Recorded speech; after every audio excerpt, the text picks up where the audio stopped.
Pre-manufactured stair stringers will not work under every circumstance.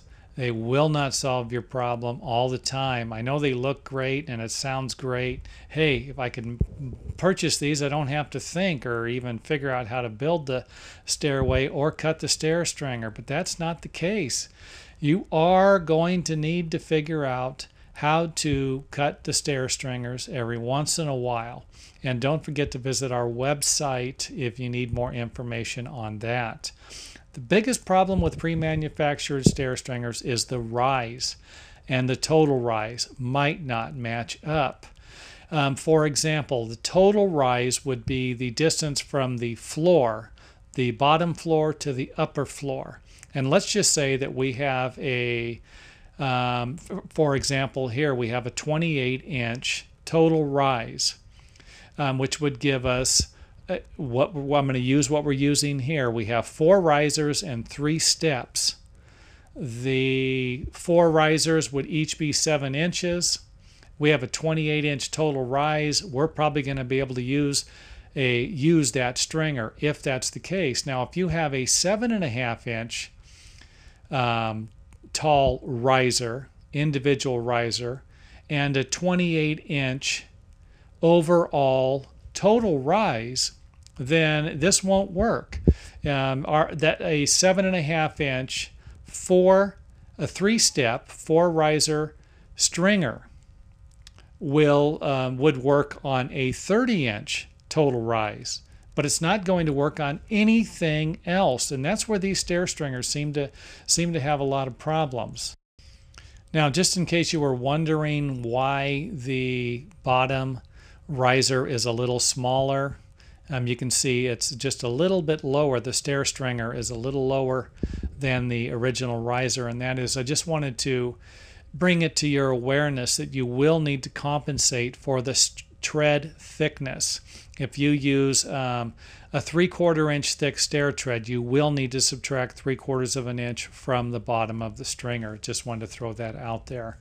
Now, here's an example of what else would work. If you have 7-inch risers, you could also use it for a 21-inch stairway. You can see how it's working here just fine. As long as the total rise divides into the individual risers exactly, you'll be able to use the pre-manufactured stair stringers. If it doesn't, you won't be able to. It's that simple.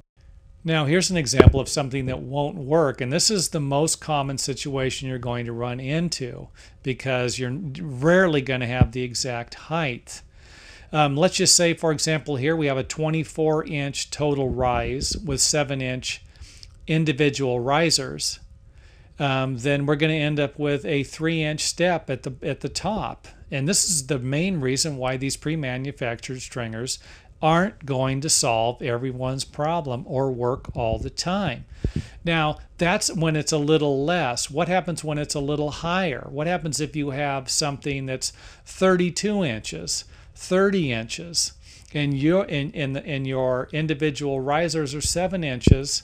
Well, for something like this, now you're going to have a step that's creating a trip hazard and an unsafe stairway. So again, this is realistically, it isn't that hard to figure out. Before you purchase the pre-manufactured stair stringers, all you need to do is take the total rise, the distance between the floors. And again, if you need more help, visit the website. It will explain how you can figure out most of these measurements.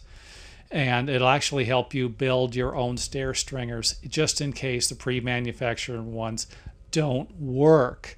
So again, even if you want a wider step, you might go buy a pre-manufactured stair stringer with a 10-inch step, a 10-inch wide step, and you want a 12-inch wide step. If that's the case, you will need to cut your own stair stringers. But if you're going to go down and pick one out, just take the total rise with you down to the store, or measure the individual risers for the pre-manufactured stair stringers at the lumber yard or home improvement center, bring these measurements back home, and figure out whether or not it's going to work.